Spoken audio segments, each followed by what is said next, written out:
Hey everyone, Pete here again, and today I wanted to do a little bit of a different video for a tutorial, or really just covering the basics. Normally I cover scripting for the most part, but wanted today to talk about the Bot Nav Mesh and some of the stuff I've been learning about it, how it works. I've seen a lot of people building the basic mesh so bots can run around their map, but there's a little more to it, and I think anyone getting into it for the first time, especially, there's some things you should probably know so that you can do it right and have a good nav mesh built for your bots. So that said, first off, wanted to talk a little bit about how the nav mesh works. So the nav mesh that you're building is basically saying to the bots, these are playable areas, these are places you can go, and in some cases, these are things that you can do when you're in certain locations. Um, so things like jumping across a gap, going off a grav lift, those sorts of things. Um, so first off, how do you build the nav mesh? Because when you start a map with blank canvas, you have no nav mesh. Um, Maybe that little center area has a nav mesh. I don't recall, but basically, it's probably not going to be set up for your map where you want to play. So on controller, you hold Y, go into the build menu. On mouse and keyboard, you go into the build menu, however you get there. I can't remember the keys for that. You come here to Nav Mesh and you click Build Selected. That's going to take you to a black screen that says it's building, and you can hit B to cancel. Normally, in my experience, it takes between 2 and 5 minutes. I have had once where it took about 10 minutes. And I also have a horror story, if you want to call it that. The first time I ever tried to build a nav mesh, I built it and it just sat there loading and loading, building for like 20 minutes. And I was like, man, this is taking a long time, but I finally gave up. And so I tried to hit B and cancel it. That didn't work. Had to close the game. And when I restarted it, my map was corrupted where I couldn't actually get it to play on any of the versions of the map. Luckily, I had saved a copy of it shortly before I tried to build a nav mesh, which made it so I really didn't lose much. But that kind of gives me, I'd recommend to all of you to go ahead and save a copy of your map just in case, especially building for the first time. But also, at the very minimum, save your game so that if something happens, you can not lose what you've been working on. Um, Okay, and then let's talk a little bit about getting like preparing before your build for the first time.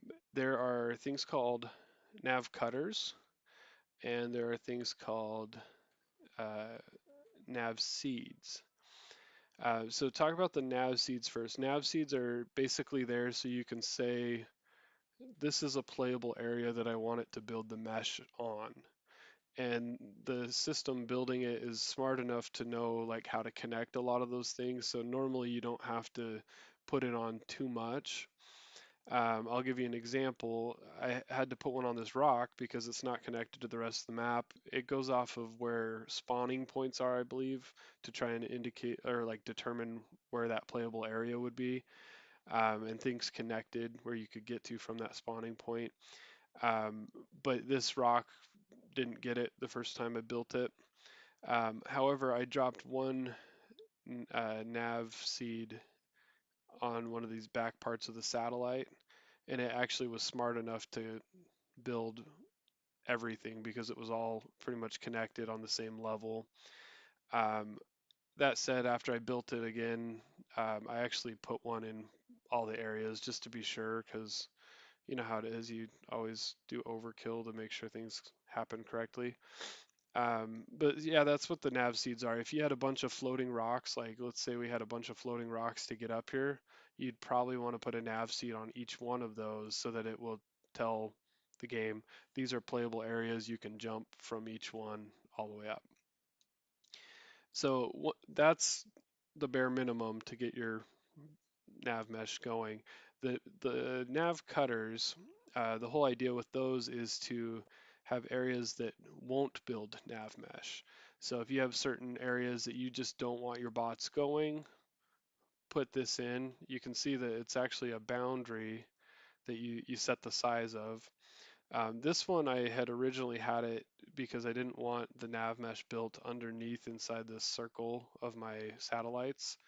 I don't know that it's actually necessary anymore. I just didn't delete it. But um, think about if you're on a map like Myers, where it's a big open flat canvas. If you build on the ground, it's going to probably want to connect the entire canvas ground into your nav mesh, which chances are you probably don't want that. So if you have a little secluded area that's your map that where you want playable things, go ahead and put some nav cutters around the outer edge of that just to make sure the bots wouldn't have a way to get out. Or the other thing is it seems like the nav mesh is a little bit taxing on the game. The reason I say that is I've tried to record this video like 3 times, and when I turn on the nav mesh and I'm looking around too much, it crashes the game. So you probably don't want to build more nav mesh than what you actually need. Um, I don't know if this happens automatically when you build or if it's based on the like what's in the map when you first open the canvas, but there's actually nav cutters out here in a big square around the outer rings of this canvas. I didn't place these here, so if I can't remember if they were there when I first opened the map or if it built them the first time, but um, anyway, so that's the whole concept with nav cutters. Um, so from there, like once you have some nav seed points set up, have some nav cutters telling it where you don't want it to build, that's when you would go into your build menu, build it for the first time, and you can kind of see what happens. What I can tell you is, well, actually, let's talk about how you can see what happens. So I'm going to be kind of careful with this because I don't want this to crash on me again. Um, but if you go into the tool settings, there is Nav Mesh Visualization. You can turn that on. And what it does is it adds this blue layer on all the playable areas. You can notice that it actually has it over here too. It's just when you kind of highlight it, it shows you what it has. Um, the arrows back and forth are jump points. So you can see that it recognized that there were gaps. So it's telling bots, hey, you can jump across these. The jumps here on the left are kind of big for a bot, so I don't know how that'll go when they try that. But um, the green arrow is actually a one-way movement that I set up, and I'll talk about that in a second. But once your nav mesh is built, you may have some areas that you think, hey, a bot should be able to go here, but it didn't build it automatically. So there's some tools in order to be able to make that happen. So like, let's say for example, if I didn't have this vehicle blocker here, and I wanted bots to walk around this edge and jump from corner to corner, I could set a jump um, hint, and then when I build the nav mesh again, it would hopefully have that arrow jumping if I did it right, so that the bots would know, hey, I can jump across it. So let's talk about the actual nav mesh objects that you can use in the menu here. So if you go into gameplay, go to nav mesh, you have some different tools you can use. A lot of these are very specific for certain scenarios. So like crouching one way or crouching two way, you're forcing a bot when it goes into this boundary to crouch. So like maybe you have a tunnel that you want them to be able to go through in your map. You force them to crouch when they get to that area, so they'll go in. You can tell them to only go one way, never go the other way, or go both. Jump hints is basically the same concept. You're telling them to jump. Keep in mind the one-way jump hint, it can be used to say jump across but don't jump back, but it's also used for jumping down from ledges and things like that. You can tell it, hey, jump down here, and normally it's high enough that they can't actually jump back, so you don't want it to be a two-way because they can't actually jump it. But The movement, one way or other, if you read the little text down at the bottom, it talks about how it's intended for things um, like the launchers and things like that, telling it, hey, you can go this direction. Um, and I'll talk about those in a moment here because I have an example of that. Um, and then we have the nav markers, which we're going to talk about at the end. Probably the coolest thing that I've learned about the nav mesh is these nav markers and how they work. So let's look at an example of the, trying not to look too much at the nav mesh because I don't want it to crash my game again, but so this is a one-way movement, okay? So I have these launchers here, and I tricked the game into thinking that it will launch them up onto the rock, but actually it launches them way across over here. Um, but in order to get it so they would actually go on the launcher, I had to set these up. So I have one on all four sides, but the way that these work is you size the boundary, exactly the length and width that you want, and then the bottom area of the boundary needs to be touching the ground on both sides, as you can see there. And once you have it set up, you run the Nav Mesh build again, and it will hopefully get you set up where you have these green arrows. So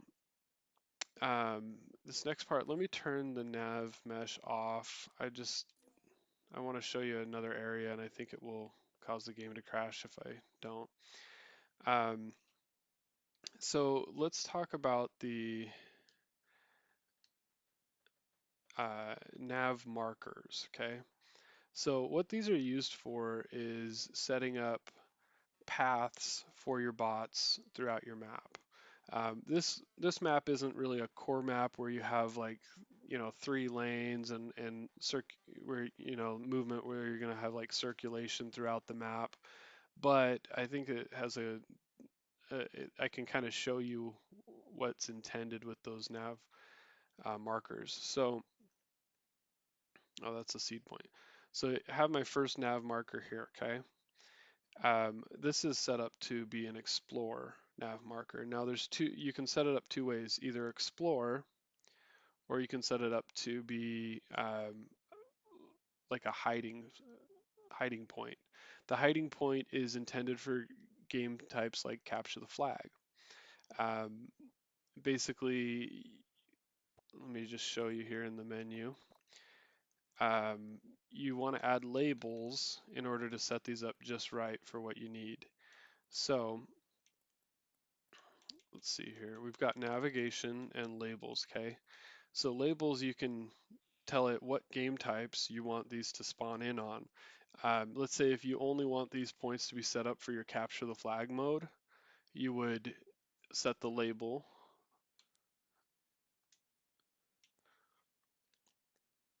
So you'd find your capture the flag option on the menu. So include capture the flag. So set it that way. That means it's only going to spawn in on capture the flag modes. That's one way to keep it so that bots aren't trying to go the wrong directions when you don't really want them to go hide in a certain area.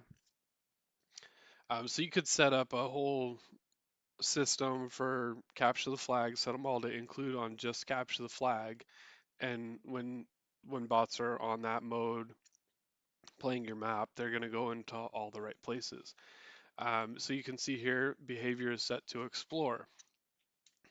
If I set it to hide, hide is intended so like when the bot's holding the flag, they're going to want to kind of follow the hide paths because it's probably going to be a little more cover.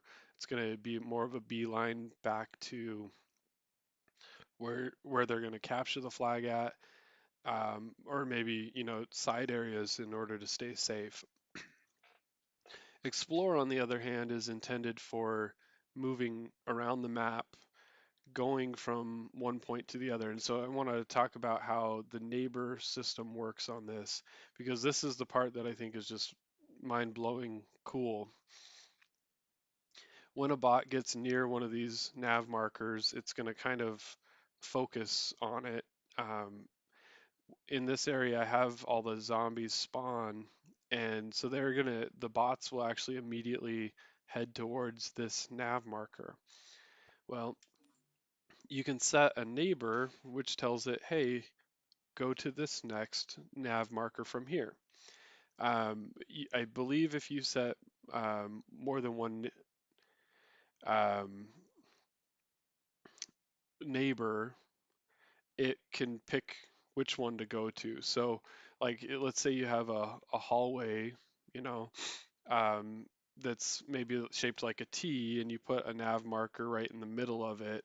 You could have a neighbor down all three of those paths, and you could tell the bot to head to one of those essentially. But in the case of what I'm doing here, I set the next neighbor to be right here. And I don't know that I necessarily needed four of these. I probably could have just in the same line, like had it head to this next neighbor all the way up there. But the idea is you come in, you click on neighbor, and then if you have, it'll let you select one that you already have highlighted. So you would highlight the next one you want the bots to go to, then you go into the menu on the first one, um, and then as long as it's selected here on the list, it'll let you add it as a neighbor. And so I have this one with a neighbor here. That's the only neighbor that I had specified. So my bot's going to go straight to that. And then the next one is the only neighbor I have specified for this one, and so on. So it's kind of just like a pathway. And like I said, I don't think I needed so many, but if I was going around corners and things, I might put one at that corner just to kind of keep the bots in a straight line heading in the right direction. And then I actually have one up here that is the neighbor to all four of the ones on the launchers. So it motivates that bot to head towards the launcher because it wants to explore the neighbor up here. And since my one-way system is also set up, it just kind of keeps the bots moving forward to where I want them. So with that said, I think, a lot of the other maps that you might be building, adding these in, you're going to want to put explore points in certain areas of your map and then set where you would potentially want that bot to head to from that area as it's maybe moving around the map looking for people to kill or whatever. Um, you'd set that next nav point as that neighbor. Um, if you think of like capture points and strongholds, okay, you maybe have bot head to one of those, and then you could set like B and C, so the bots at A, you could set B and C as neighbors, and it could then pick one of those to head to next area, that kind of idea. But I won't belabor the point, but I think you all have probably a good understanding of how we can use the Nav Mesh to kind of spice up our maps and make it so people can play it when they don't have a lot of other people to play, or like I just made today a free for all script that basically just backfills up to a certain minimum player count that you want in your map. So I have it set at 6, and so if I spawn in by myself, it's going to fill 5 bots in, make it that minimum of 6 in the map. If people join, it'll drop bots out.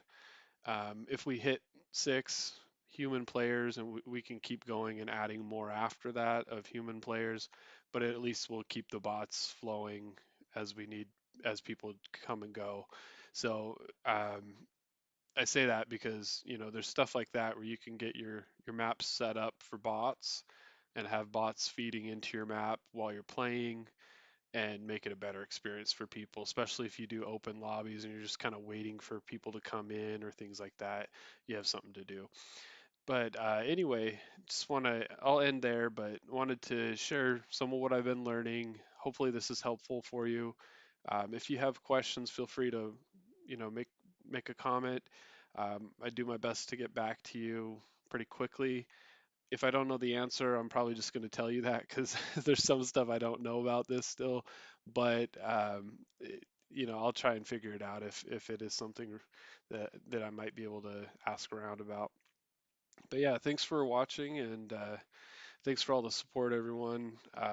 It's been really cool seeing everyone finding value in my videos, and that's why I do it. So um, I hope you all have a wonderful day.